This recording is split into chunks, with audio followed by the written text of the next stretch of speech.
En el nombre de, en el nombre del Padre, y del Hijo, y del Espíritu Santo. Amén. Ven, Espíritu Santo, ven por medio de la poderosa intercesión del Inmaculado Corazón de María, tu amadísima esposa. Ven, Espíritu Santo, ven por medio de la poderosa intercesión del Inmaculado Corazón de María, tu amadísima esposa.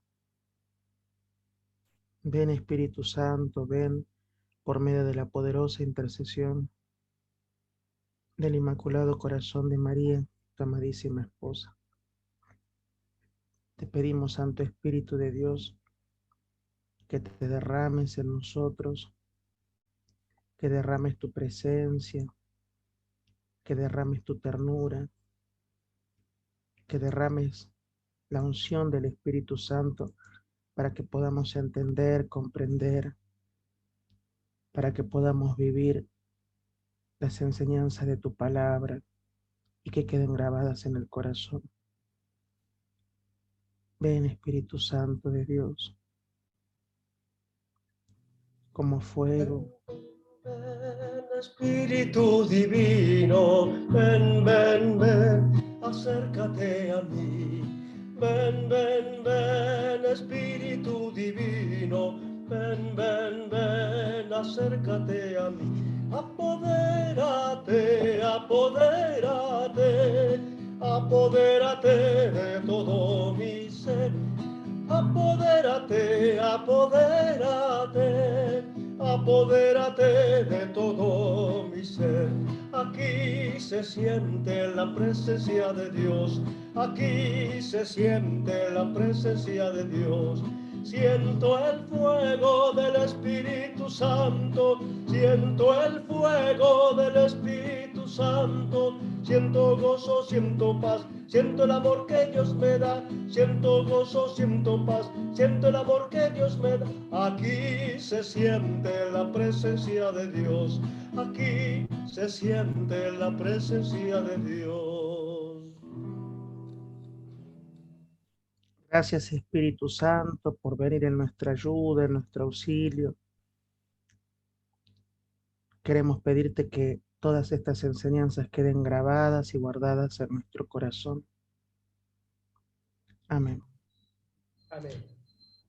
Bueno, hermanos, hoy empezamos a transitar la reflexión que hace el Concilio Vaticano II con respecto al Nuevo Testamento.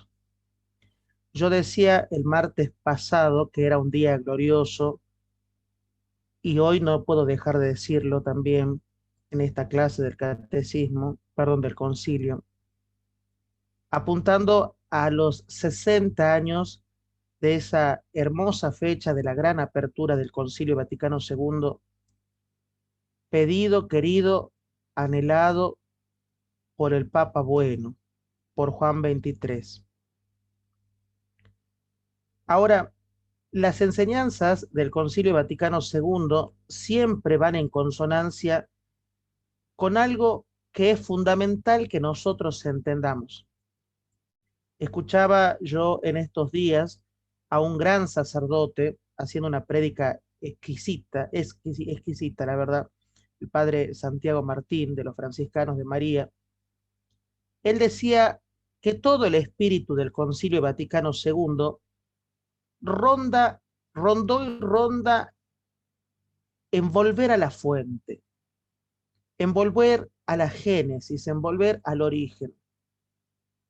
Y el padre Santiago Martín de los Franciscanos de María dice que volver a la fuente es precisamente volver al hogar de Nazaret. Volver a la fuente significa volver al corazón de Jesús, que va progresivamente mostrándonos, develándonos el misterio de nuestra salvación. Pero volver a la fuente también es meternos en el corazón de la Madre, que siempre nos lleva al misterio de Jesús. Por eso, en esta sintonía es que nosotros vamos a poder entender y vamos a poder comprender la excelencia de la Sagrada Escritura. Cuando nosotros en la catequesis básica en la catequesis de iniciación cristiana, en la catequesis parroquial, en la catequesis familiar, en la catequesis tradicional, enseñamos a nuestros niños, a nuestros catecúmenos, la división de la Sagrada Escritura. Nosotros lo hacemos diciendo que hay dos testamentos, el Antiguo Testamento y el Nuevo Testamento. De esto hemos hablado claramente la clase pasada. Pero nunca se hablará bastante sobre la excelencia del Nuevo Testamento. Y los padres conciliares han querido ponerlo a esto por escrito. Dicen los padres conciliares, la palabra divina, que es poder de Dios para la salvación de todo el que cree.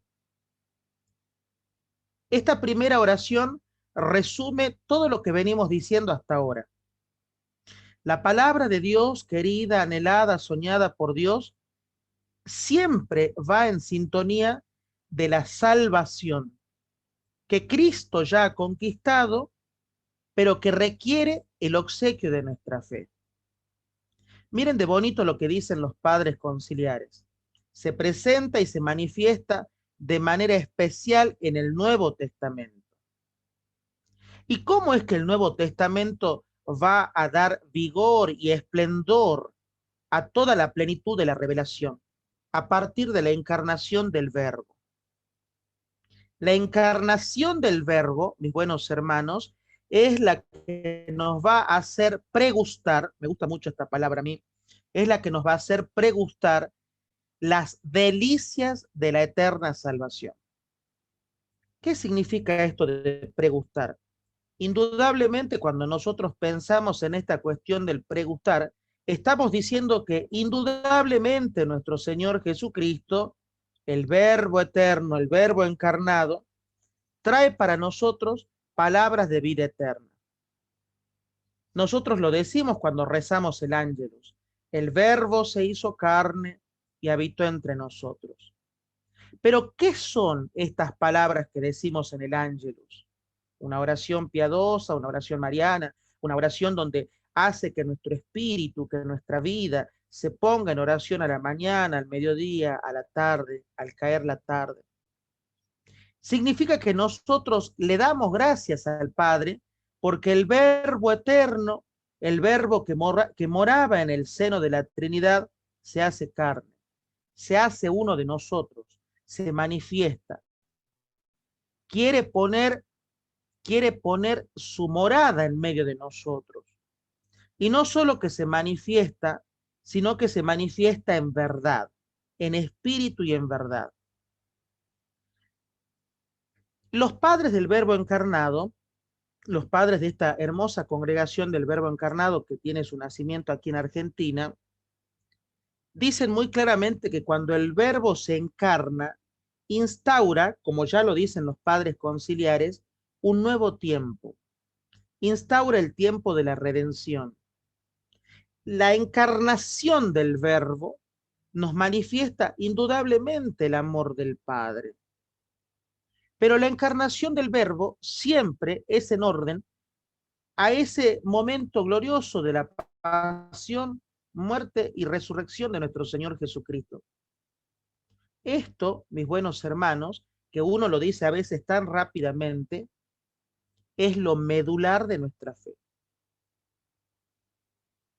Sí, es lo medular de nuestra fe. Toda nuestra vida de oración, toda nuestra vida de piedad, toda nuestra vida sacramental, toda nuestra vida cobra renovado vigor, renovado sentido, cuando nosotros entendemos que el Verbo se hace carne, que el Verbo quiere venir a morar en medio de nosotros, y que nosotros, aún con nuestras mezquindades, con nuestras limitaciones, como lo veremos más tarde, tendremos que hacerle lugar para que more en medio de nosotros. Dice la palabra de Dios, y esto es un evangelio fuerte para todos nosotros, que levantado sobre la tierra, atraeré a todos hacia mí. Esta frase del evangelio de San Juan evidentemente nos está llevando al Calvario, nos está llevando al momento en el que Cristo entrega su vida en la cruz. Ahora, los padres conciliares y la teología espiritual, la teología de la Sagrada Escritura, ven un paralelismo entre el momento del nacimiento y el momento de la pasión. Los dos grandes momentos de nuestra fe. Cuando yo sea levantado en alto, atraeré a todos hacia mí. Reconocemos en ese que está levantado en alto, como dicen los padres conciliares, al que tiene palabras de vida eterna.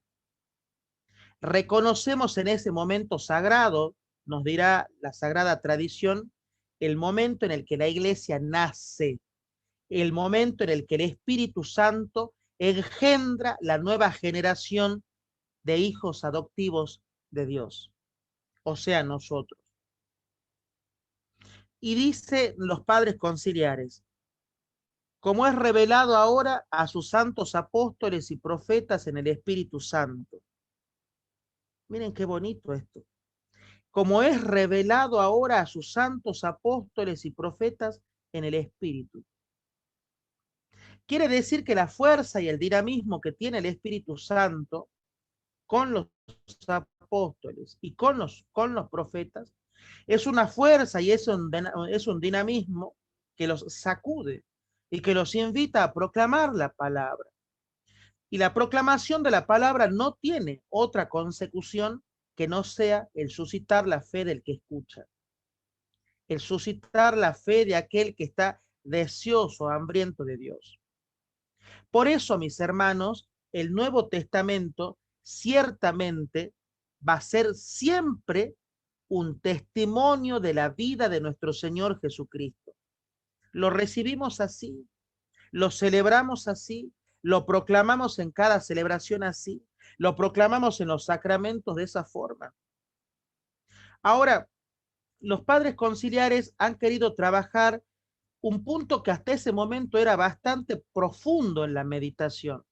Si es que los evangelios tenían o no tenían un origen apostólico.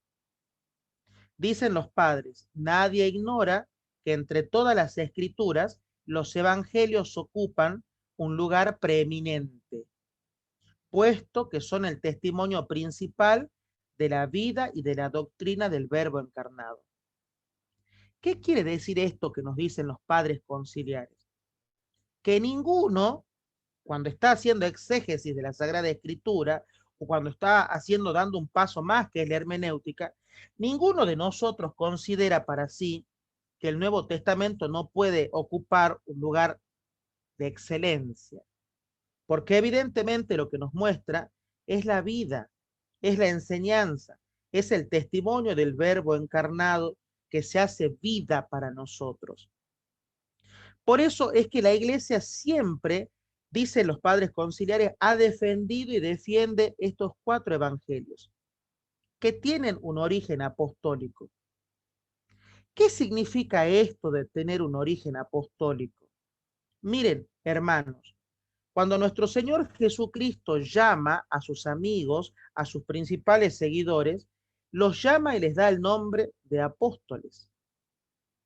Los 12 apóstoles, aquellos que forman el colegio apostólico, son aquellos que convivieron con el Señor, son aquellos que lo escucharon, son aquellos que son testigos predilectos, son aquellos que vieron la acción de Dios a través de nuestro Señor Jesucristo. Por lo tanto, ellos no van a predicar cualquier hecho, cualquier circunstancia, cualquier idea. Van a predicar un Cristo vivo, un Cristo que transforma la existencia. Por eso el Nuevo Testamento va a ser, sin lugar a dudas, también el nacimiento de la iglesia apostólica, también el nacimiento de la iglesia que se edifica y que se cimenta sobre la verbalidad del testimonio de los apóstoles. Qué bonito esto que dicen los padres conciliares. Aquellos hechos, aquellas cosas, aquellos sucesos que los apóstoles vivieron, que los apóstoles celebraron, que los apóstoles escucharon, es lo que van a predicar. Paréntesis. ¿Qué es lo que nosotros vamos a predicar? ¿Vamos a predicar lo que hemos escuchado, lo que hemos vivido, lo que hemos convivido? ¿O vamos a predicar de lo que yo creo que tengo que hablar? Esto como misioneros evidentemente a todos nos interpela. Solo podemos animarnos, solo podemos atrevernos a predicar si hemos convivido con el Señor, si hemos escuchado su palabra, si nos hemos dejado interpelar por esa palabra que tiene vida eterna.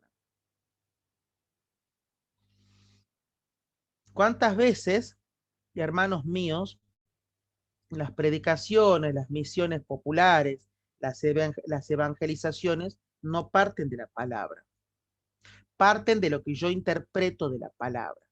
Y a veces, y esto lo digo sin temor a equivocarme, a veces, muchas veces, les enseñamos a las personas lo que yo creo, lo que yo entendí, lo que a mí me pareció más adecuado de tal o cual texto.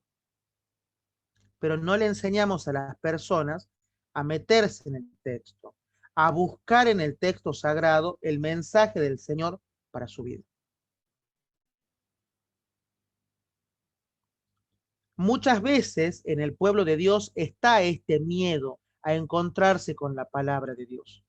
Y lo digo yo también aquí en la academia, porque ya llevamos un año trabajando en la lección divina y gracias a Dios ahora ya tenemos un camino bastante trabajado, un camino marcado, un camino donde nos podemos abrir a la acción del Espíritu dentro de lo que la iglesia nos propone. Pero al principio costó. Al principio tocaba remar solo y remar y remar y remar hasta que nos empezamos a abrir, hasta que empezamos a entender. Miren, mis buenos hermanos, el tiempo que uno le dedica a la Sagrada Escritura nunca, jamás va a ser un tiempo perdido. Pero ojo, yo estoy diciendo el tiempo que yo le dedico a la Sagrada Escritura, no el tiempo que yo le dedico a escuchar o a leer lo que dice tal o cual padre de la Sagrada Escritura. ¿Cómo será esto tan profundo que los grandes santos, San Agustín, San Ignacio de Loyola,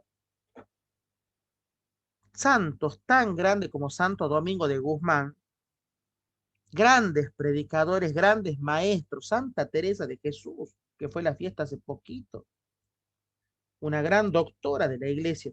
¿Cómo será esto tan profundo que ellos primero iban a la palabra, se dejaban iluminar por la palabra, interpelar por la palabra, sacudir por la palabra? Y una vez que esto pasaba, una vez que este proceso pasaba de que la palabra tamizaba su existencia, recién el Señor les permitía poder, bajo la inspiración de Dios, escribir los ejercicios, escribir las moradas, escribir los grandes poemas que escribió San Juan de la Cruz, escribir las obras celebrísimas que escribió San Alfonso María de Ligorio, por ejemplo, sobre María, sobre la Eucaristía, sobre la confesión. Pero primero prendidos de la palabra. El pueblo de Dios que camina en Latinoamérica, esto ya lo dicen los obispos latinoamericanos y del Caribe en Aparecida en el año 2013, el pueblo de Dios que peregrina en Latinoamérica, si bien ha crecido abundantemente en la religiosidad popular, pero muchas veces ha mancillado el lugar que tiene la Sagrada Escritura. Por eso, volviendo al tema, los varones apostólicos no nos transmitieron cualquier mensaje, nos transmitieron aquello que ellos vivieron. Por eso, las redacciones de Mateo, de Marcos, de Lucas y de Juan no son otra cosa que el testimonio perenne de lo que el Señor hizo, dijo y realizó por amor a nosotros. El carácter histórico de los evangelios, dicen los padres conciliares. La Santa Madre Iglesia ha creído y cree que los cuatro evangelios, cuya historicidad, miren esta palabra, remarquemos esta palabra, cuya historicidad afirma sin vacilar. La Iglesia ha creído y cree Y esto hay que marcarlo con toda la fuerza del mundo, mis hermanos. La iglesia que es madre ha creído y cree que los 4 evangelios tienen una historicidad tácita. Por lo tanto, cuando vengan pseudos predicadores, cuando vengan personas que quieran deformar la enseñanza de la iglesia, la enseñanza tradicional, la enseñanza formal de la iglesia, hay que salirles con este artículo 19 de la Dei Verbum. Esto es lo que cree la iglesia, mi hermano y mi hermana. No cree otra cosa. La iglesia cree que Lucas, Marcos, Mateo, Marcos, Lucas y Juan son libros que tienen historicidad. Son libros históricos. Y contra esto es que nosotros, muchas veces, la iglesia ha tenido que refutar ciertas herejías. Porque muchas veces nos decían algunos hermanos de otras comunidades, de otras creencias y de otras religiones, que los libros del Evangelio, los evangelios, no son libros históricos. Los libros sagrados de los evangelios son libros históricos, pero no son libros de historia, que eso es distinto. Son libros históricos, sí, porque muestran lo que el Señor hizo, dijo, manifestó, dio a conocer. Ahora, si nosotros a eso lo pensamos, si nosotros a eso lo pensamos como un libro de historia, como una línea del tiempo, por favor cierren los micrófonos.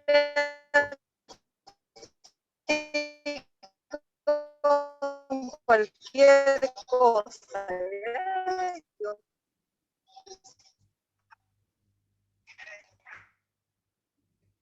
Por favor, los anfitriones, ciérrenme los micrófonos.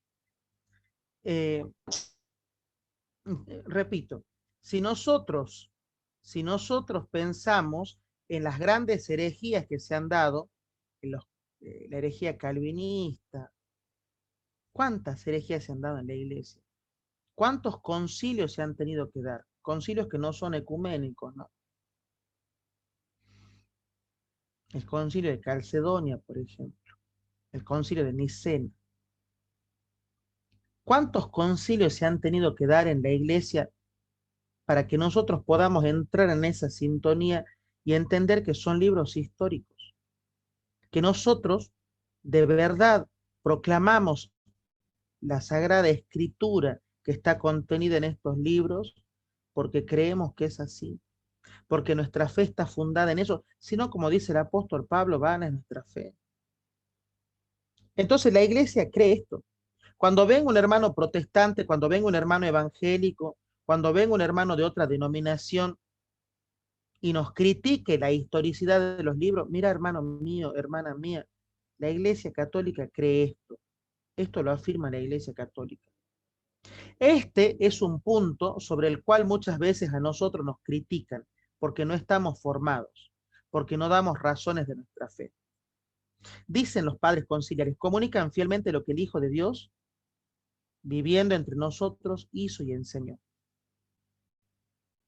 Lo dice sin vueltas. Por eso, ¿qué es lo que van a salir a predicar los apóstoles? Eso, lo que Jesús hizo, lo que Jesús enseñó, lo que Jesús les mostró, lo que obró nuestro Señor Jesucristo. Por eso dicen los padres conciliares, los autores sagrados escribieron los 4 evangelios escogiendo algunas cosas de las muchas que ya se transmitían de palabra o por escrito. Y acá quiero centrarme, si me permiten, un momento. La Sagrada Escritura, esto para que tomen nota, la Sagrada Escritura antes de ser escrito sagrado, primero se divulgó verbalmente. Es el testimonio oral. La iglesia se asienta sobre el testimonio oral.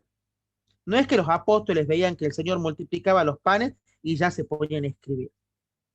No es que los apóstoles vieron que el Señor estaba celebrando la última cena y contaban con lujo de detalle qué es lo que pasaba en ese momento.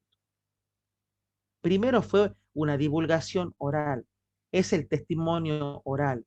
Es la actividad misionera por excelencia.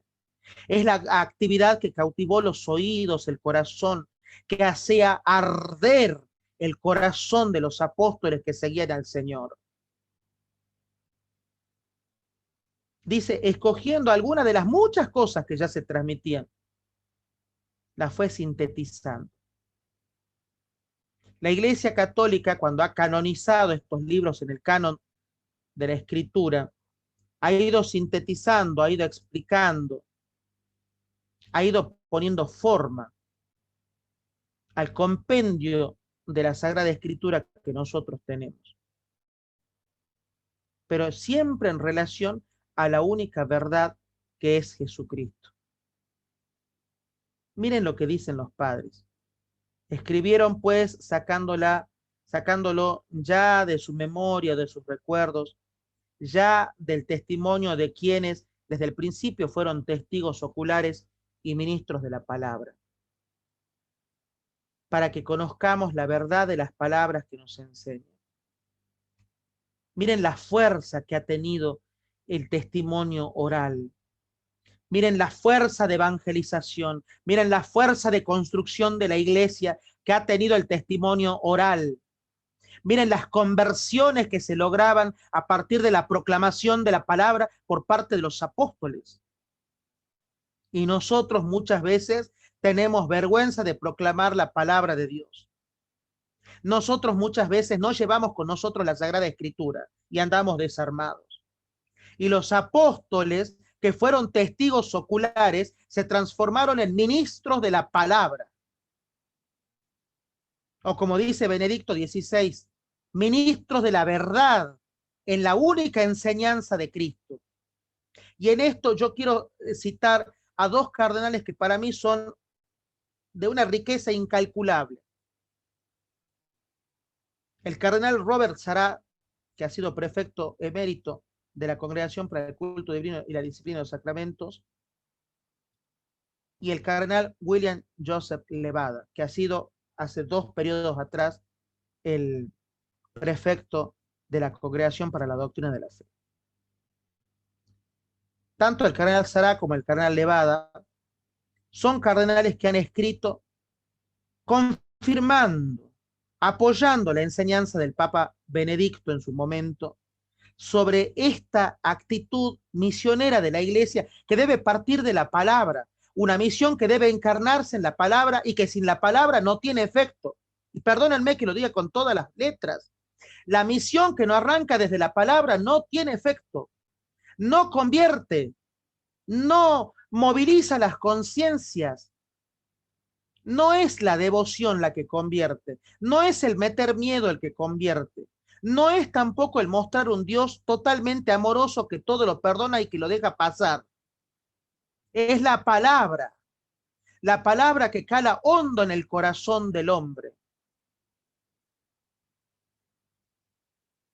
Por eso cuando nosotros tomamos el Salmo y lo cantamos en la Eucaristía y le decimos, tu palabra, Señor, es la verdad y la luz de mis ojos. Cuando nosotros lo decimos, evidentemente le estamos pidiendo al Señor pregustar las palabras de vida eterna. También nosotros le decimos en la Eucaristía, Señor, yo no soy digno de que entres en mi casa, pero una palabra tuya bastará para sanarme. Si lo decimos de esa forma, ¿no será que la palabra de Dios tiene que volver a ocupar el corazón y el centro de la vida de la iglesia? ¿No será que la palabra de Dios tiene que salir de los rincones o de los anaqueles donde nosotros lo hemos dejado y que los padres conciliares de hace 60 años lo vienen diciendo? Mis hermanos tan buenos, la palabra de Dios es la que sana, la que libera, la que restaura. La palabra de Dios es la que nos transforma en testigos de aquel que hace nuevas todas las cosas. La palabra, solo la palabra de Dios nos transmite a nosotros esa capacidad de poder evangelizar. Hermano, yo no sé hablar, yo no sé misionar. La palabra, métete en la palabra, devorá la palabra de Dios que es exquisita. Y desde la palabra vas a tener la fuerza de ir y de evangelizar.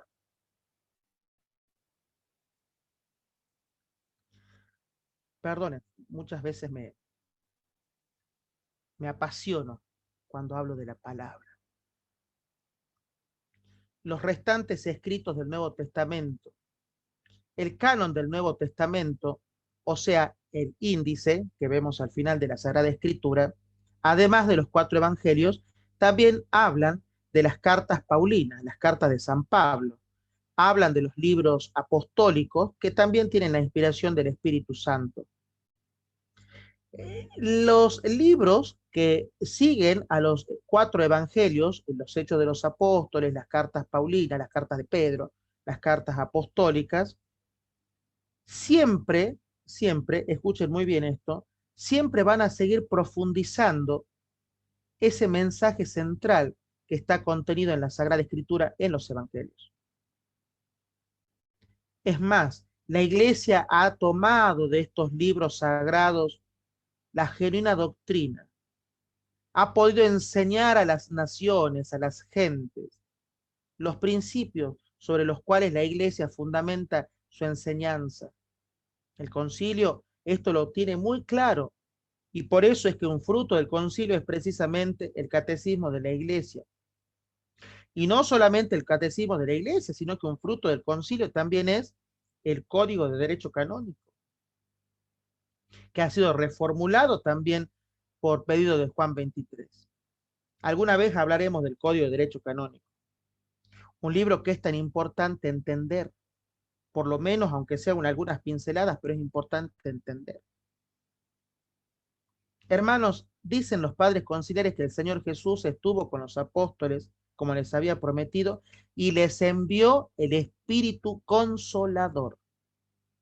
Qué hermosa esta expresión de los padres conciliares. Esta última parte del artículo 20 ha sido muy discutida en las sesiones del concilio. Tan discutida ha sido que la Dei Verbum no salió en la primera sesión, ni en la segunda, ni en la tercera. Salió en la cuarta. Cada sesión duró 1 año. Les envió el Espíritu Consolador. El Espíritu que es consuelo. Cuando el Espíritu consuela, nos sumerge en la verdad. Bien, y vamos a avanzar ahora en relación a la Sagrada Escritura en la vida de la Iglesia. Qué sugerente que es el título que toma. La Iglesia venera las Sagradas Escrituras. Dicen los padres, la Iglesia ha venerado siempre las Sagradas Escrituras, al igual que el mismo cuerpo del Señor. Qué interesante esto. Lo repito. La Iglesia ha venerado las Sagradas Escrituras, al igual que el mismo cuerpo del Señor. Los niños en la catequesis muchas veces me preguntan, profe, me dicen, así que el Señor está en su casita, porque ellos le dicen la casita, el sagrario. Son niños de 7 años, ¿no? Yo le digo sí, pero también está en el ambón, también está en su palabra. Y entonces yo todos los sábados a la tarde, cada niño lleva su Sagrada Escritura y yo, eso ya lo saben ellos porque lo hacemos todos los sábados, les pido que ellos se pongan la Sagrada Escritura en el pecho, cantamos una canción que alguna vez la he puesto acá, y les pedimos al Espíritu Santo que nos ayude a entender también que esa Sagrada Escritura que se va a proclamar, que se va a leer, que se va a decir, nos hace entender la presencia de Cristo en su palabra. Hermanos, muchas veces nosotros nos enojamos porque pensamos que los evangélicos nos han robado la palabra de Dios. Pensamos que ellos entienden otras cosas de la Biblia, no, esos locos decimos nosotros. Pero hay algo que hay que valorar, y es que ellos tienen un amor excepcional por la palabra de Dios. Amor que a nosotros nos falta, pero que los padres conciliares hace más de 60 años ya lo vienen diciendo. La Iglesia ha venerado esa santa veneración a la Sagrada Escritura, al igual que creen la presencia viva de Cristo en la Eucaristía, no dejando de tomar de la mesa y de distribuir a los fieles el pan de vida eterna, tanto de la palabra de Dios como el cuerpo de Cristo en la liturgia. Nosotros somos alimentados en la mesa de la palabra. Yo te pregunto a vos, mi hermano y mi hermana que me estás escuchando, ¿vos creés esto que está diciendo el concilio? ¿Vos creés de verdad que sos alimentado, que sos alimentada en la mesa de la palabra en cada Eucaristía? ¿O por allí hemos perdido el sentido de la proclamación de la palabra? Ay, qué aburrido, 3 lecturas, dicen algunos. Una primera lectura del Antiguo Testamento, un salmo del Antiguo Testamento, la segunda lectura del Nuevo, la epístola, el Evangelio del Nuevo. Y encima el Padre que habla. La gente se queja que es muy largo. ¿Y cómo vamos a comprender la Escritura? Algunos te dicen, ay, yo no entiendo lo que dicen de la Biblia, no sé qué leen de la Biblia. Y claro, ¿cómo vas a entender la Biblia si vos no vas ni siquiera preparado? Ni siquiera sabés qué evangelio se va a tomar. No te tomás ni siquiera la molestia de saber qué evangelio vas a tomar en esta sagrada misa. Nosotros no podemos, escúchenme, si nosotros cuando vamos a una fiesta nos preparamos, nos ponemos la mejor ropa, el mejor vestido, los mejores perfumes, las mejores colonias, la corbata, la mejor. ¿Cómo a la fiesta del Señor no vamos a ir preparados? Nosotros, yo me pregunto a mí y se los pregunto a ustedes, nosotros tenemos esa hambre y esa sed de la palabra.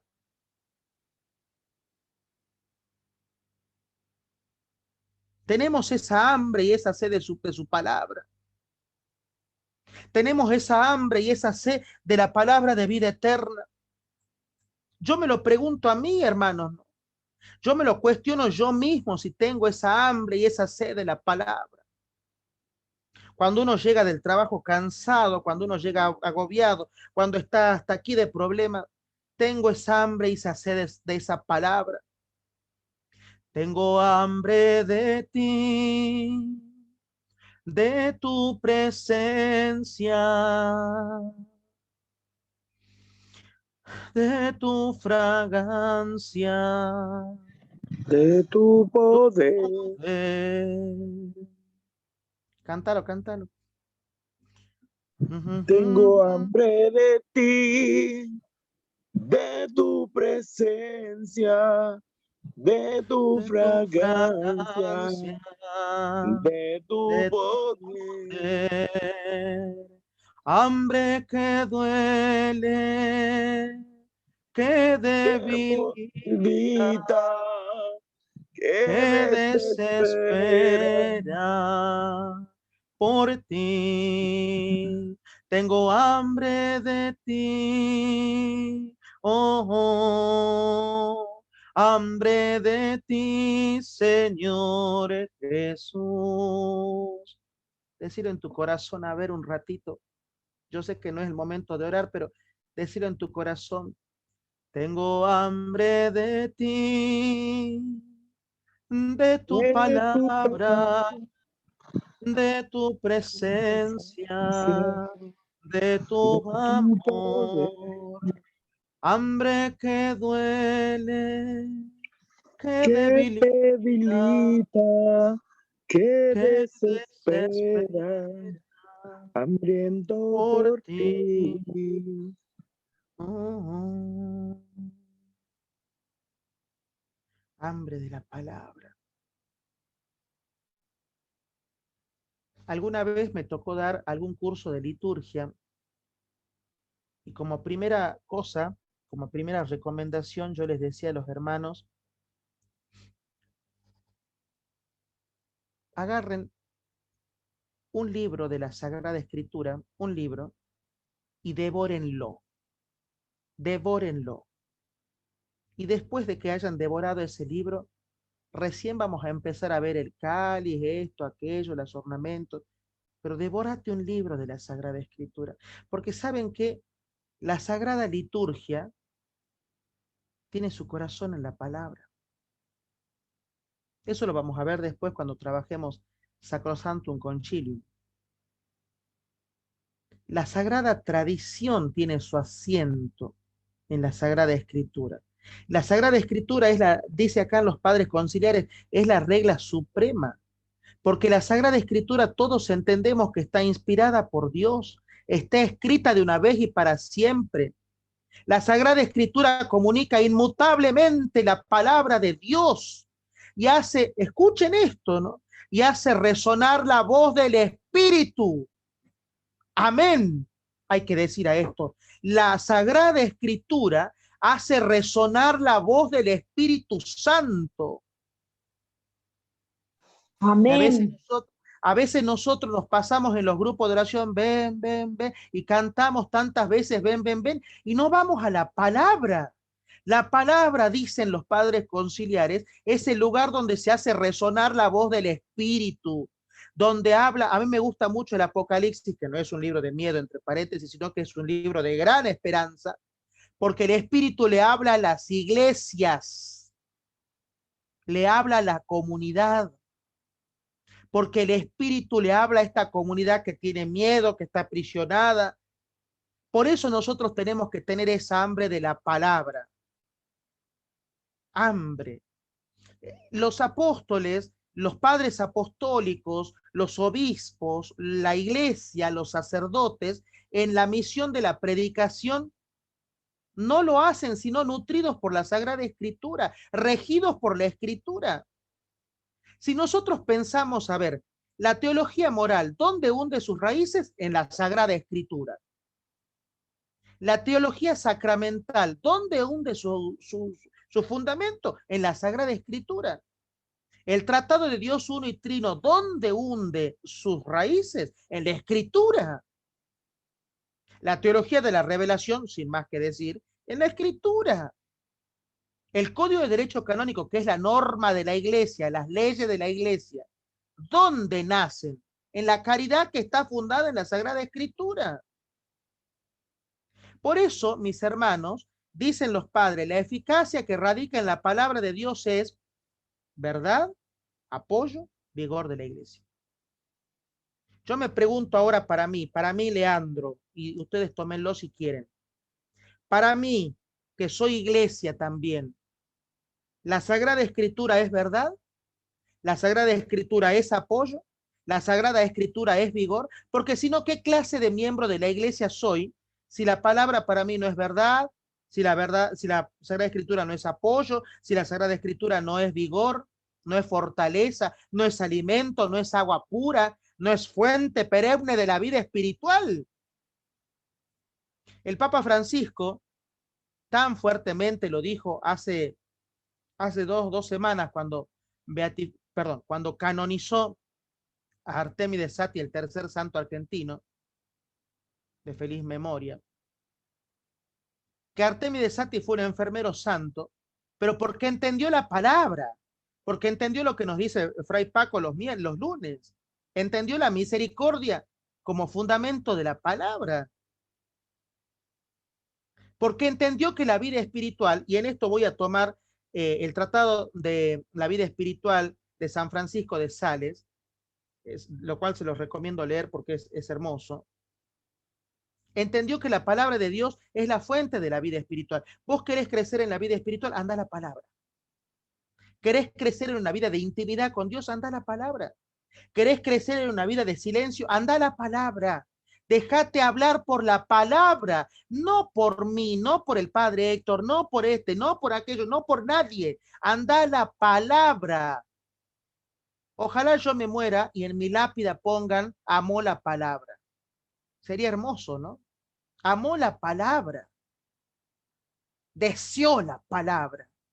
Deseó encontrarse con el logos de Dios, con el decir de Dios. A mí me encanta griego porque en griego hay palabras que no se pueden traducir. En el logo de Dios, en ese momento en el que miraba al misterio. Lo dice el Evangelio de Juan Y yo hago la contraposición con Génesis 1, ¿no? Miraba la palabra, en el arjé, en el principio, en el arché. Ahí era la palabra, ahí existía la palabra que se cernía sobre todas las cosas. Bueno, y hagamos un canto porque si no, se nos va la hora. Hagamos un canto, Horacio, y hacemos las preguntitas.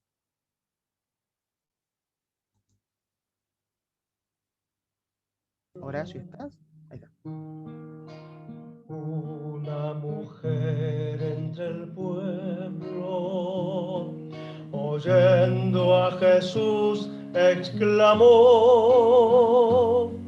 bendita tu madre, bendita, y el seno que te llevó. Pero Jesús, sonriendo, miró y señaló a sus discípulos: bendito más bien quien escucha y cumple la palabra de Dios. Bendito quien escucha la palabra de Dios. Bendito quien la escucha y la cumple, pues esa es mi madre y esos mis hermanos son.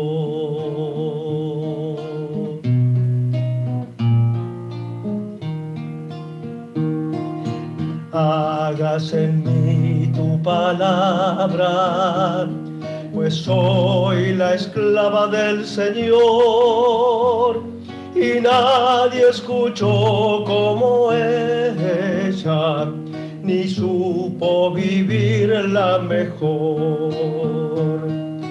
Nadie escuchó tan adentro, haciendo la carne de amor. María está unida a su Hijo con sangre del corazón. Bendito quien escucha la palabra de Dios. Bendito quien la escucha y la cumple, pues esa es mi madre y esos mis hermanos son.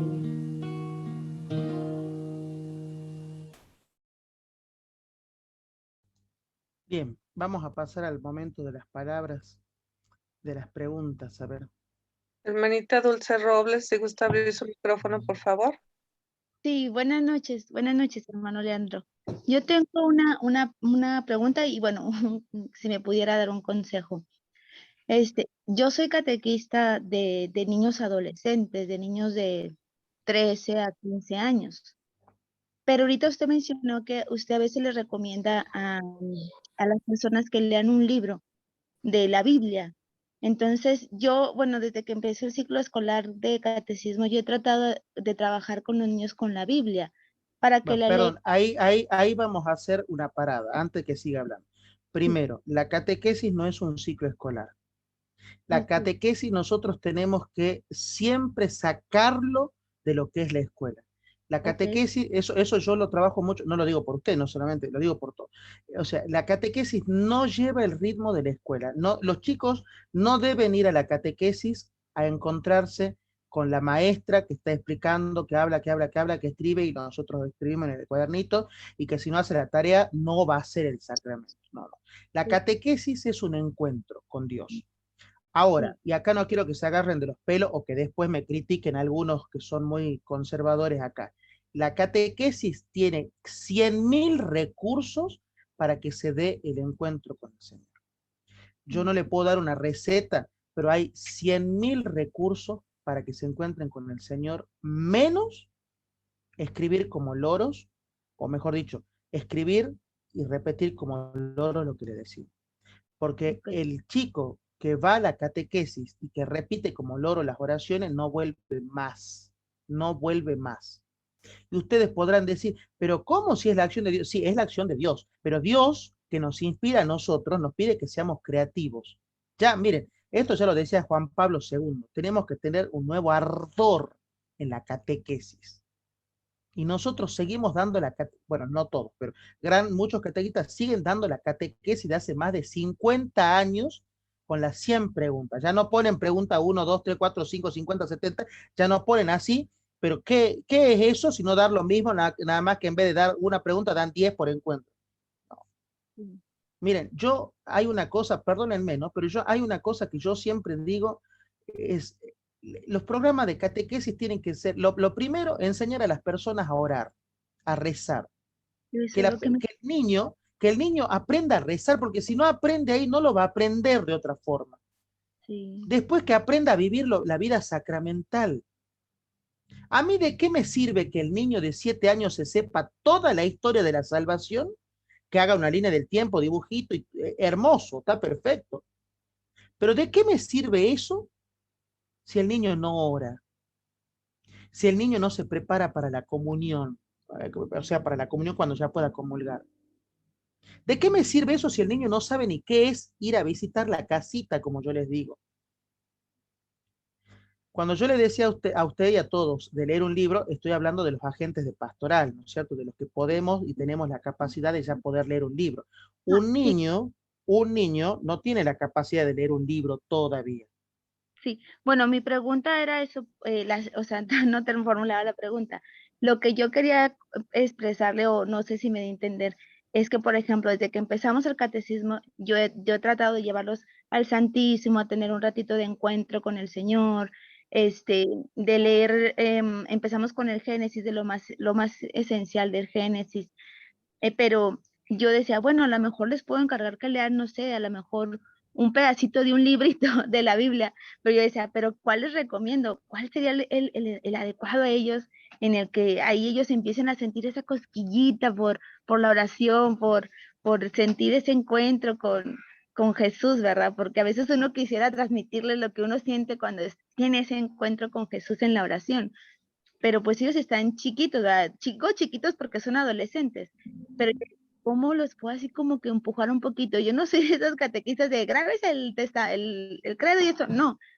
Muchas de mis compañeras me critican porque me dicen, es que no te han dicho el credo. Le digo, sí, le digo, pero sí es importante, le digo, pero lo más importante es que lo viva, le digo, porque si me lo dice de corridito, qué bueno, pero si no lo vive, si no lo emplea en su día de escuela, en su día de su casa, con sus papás, le digo, bueno, para mí siento que no estoy haciendo el trabajo que Jesús me pide, ¿verdad? Que lo vivan.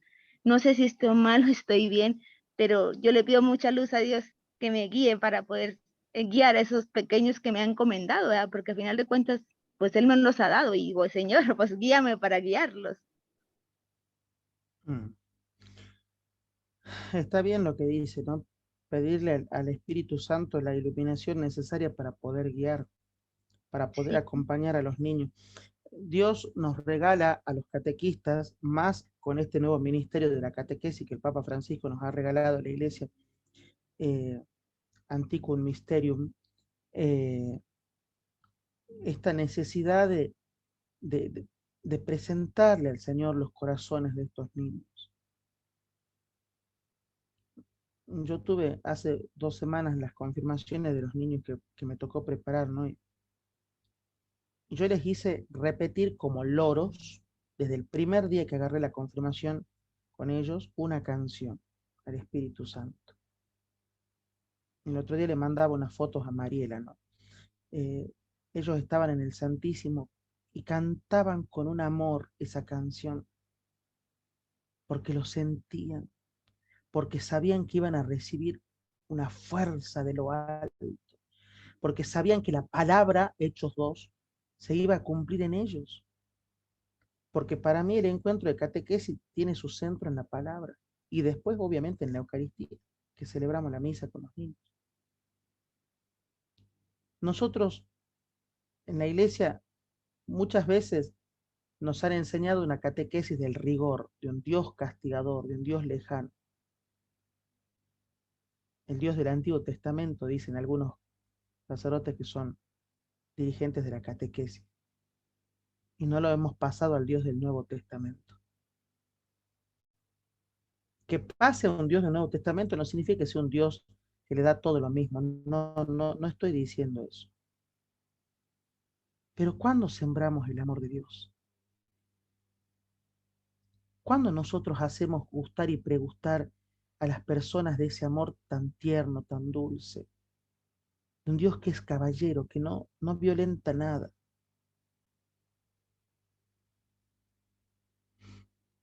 En la catequesis, nosotros no damos catequesis familiar, pero nosotros hacemos 3 reuniones por año con los papás, y van todos los papás. Y no sé por qué, pero las catequistas siempre me piden a mí, tenemos 3 momentos en las reuniones de padres. Un momento organizativo de avisos, un momento donde preparamos algunas cosas para los chicos y un momento de formación. Y yo no sé por qué, pero los catequistas siempre me tiran el fardo a mí, ¿no? Que yo prepare el tema formativo. Y yo no preparo nada, de verdad no preparo nada. Yo me voy media hora antes al Santísimo, llevo la Biblia. Yo le digo, Señor, acá estamos. Vos me trajiste este baile, no sé cómo se baila. Si vos no me ayudas, no sé qué decir. Así que arreglate las voz, Señor. Y el Espíritu Santo me inspira algún texto y predicamos sobre ese texto. Predicamos sobre ese texto. Y yo veo los rostros de los papás. Yo veo los rostros de esos padres cuando ellos dicen, la pucha, estamos acompañando en un camino de crecimiento a los niños. Bueno, no quiero avanzar más. ¿Alguna otra pregunta si es que hay? ¿Alguna otra hermana, hermano, que quisiera hacer alguna pregunta acerca del tema relacionado? Pues parece que no, hermano Leandro. Bueno, no hay más preguntas. Qué raro que no haya preguntas. Quedó todo tan claro. Miren que cuando yo estudiaba esto tenía tantas preguntas que hacía yo. A mí me decían preguntón, porque yo preguntaba de todo. No me quedaba jamás con la duda. ¿No tienen ninguna duda? Nada. Hermana Rosalba, si gusta abrir su micrófono, por favor.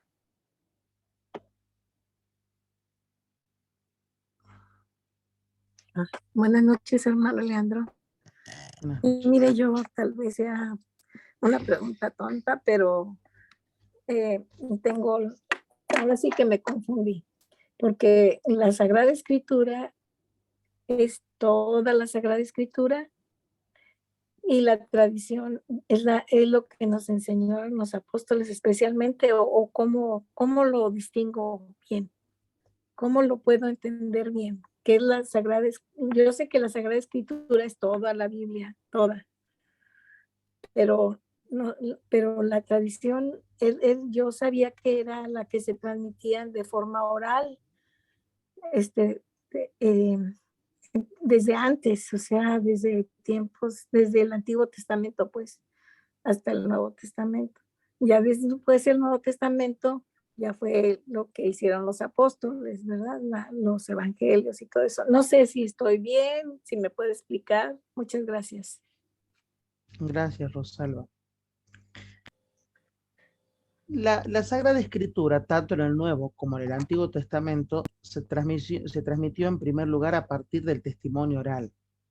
De un testimonio oral que es fiel a la palabra, que no deformó ni un milímetro los hechos. Ahora, ¿qué es la Sagrada Tradición? La Sagrada Tradición es aquella interpretación fidelísima, fiel a la Sagrada Escritura, que se ha ido componiendo a lo largo del tiempo. Por ejemplo, si a ustedes les gustara estudiar la teología y si quisieran en algún momento profundizar la teología, ustedes van a ver que en la teología hay un libro, o varios libros en realidad, que se llaman Denzinger. Bueno, el Denzinger, porque es un autor, ha ido, ¿no es cierto?, poniendo por escrito algunos artículos donde va refutando algunas cosas que verbalmente se decían en ese momento, a partir de la palabra, a partir de la enseñanza de los padres apostólicos. Pero la Sagrada Tradición en sí es el cúmulo de lo que la Iglesia ha ido enseñando. ¿Hasta dónde perdón, la Sagrada Tradición? La Sagrada Tradición, ¿hasta dónde se concibe como Sagrada Tradición? Bueno, se concibe como Sagrada Tradición hasta el Magisterio. que el magisterio también forma parte de la tradición, pero el magisterio es lo más actual. Podemos decir nosotros Juan Pablo II en adelante, ¿no es cierto? Eso es el magisterio de la Iglesia, que no está en contra de la Sagrada Tradición y de la Sagrada Escritura, sino que se fundamentan en la Sagrada Escritura. Ahora, ya no se hace de manera oral porque nosotros no hemos convivido con Cristo. La revelación pública terminó con la muerte del último de los apóstoles. Ahí se terminó la revelación pública. Y empezó la revelación escrita, la que fue anunciada con los papiros, con los pergaminos, como sea. Pero fue una revelación dada a conocer y transmitida. Sí, otra pregunta. Gracias. Hermanita Mari, ¿se gusta abrir su micrófono, por favor? Sí, muchas gracias. Hermanito Leandro, sí, bueno, quiero empezar a leer la Sagrada Escritura y con qué libros recomienda usted que empiece uno. Creo que lo dijimos la vez pasada en la clase, creo que lo dijimos, que es empezar por los libros del Nuevo Testamento con las cartas de Juan. Primera carta, segunda y tercera de Juan, después poder volver al Evangelio, Juan, volver a releer primera, segunda y tercera de Juan, y así sucesivamente. Creo que no les mandé el archivo, me parece, pero ya les voy a mandar el archivo. Tengo muchas cosas, por eso no lo pude mandar, pero ya vamos a mandar. Igualmente esto me da pie para decirles a todos los que están siguiendo las catequesis que por favor lean el archivo que subí al grupo de WhatsApp, donde está la Dei Verbum completa. Yo voy haciendo un desglose, vamos compartiendo, pero sería lindo que ustedes vayan leyendo el archivo, que ya vayan marcando, que ustedes tengan, cosas que si ustedes vienen a la clase y tienen alguna, dicen, hermanito, ¿sabe qué? Esto no me quedó claro, esta duda, y es más enriquecedor también, ¿no es cierto? Eso es muy oportuno también. Bien, ¿alguna otra pregunta o ya no hay? Leandro, yo, Mariela, te quería decir que te dije que me pasaras la lista, si querés yo la pasaba, como lo que el Monseñor Nani te dijo para cómo se leía la Biblia, si te parece, para mandar eso como sugerencia. Sí. Sí, ya lo vamos a hacer, ya lo vamos a hacer. Tengo que tener un tiempo, pero ya lo vamos a hacer. Prontamente. Ya estamos trabajando, hay muchas cosas que estamos haciendo, pero bueno. Bien, no hay más preguntas. Gloria al Padre.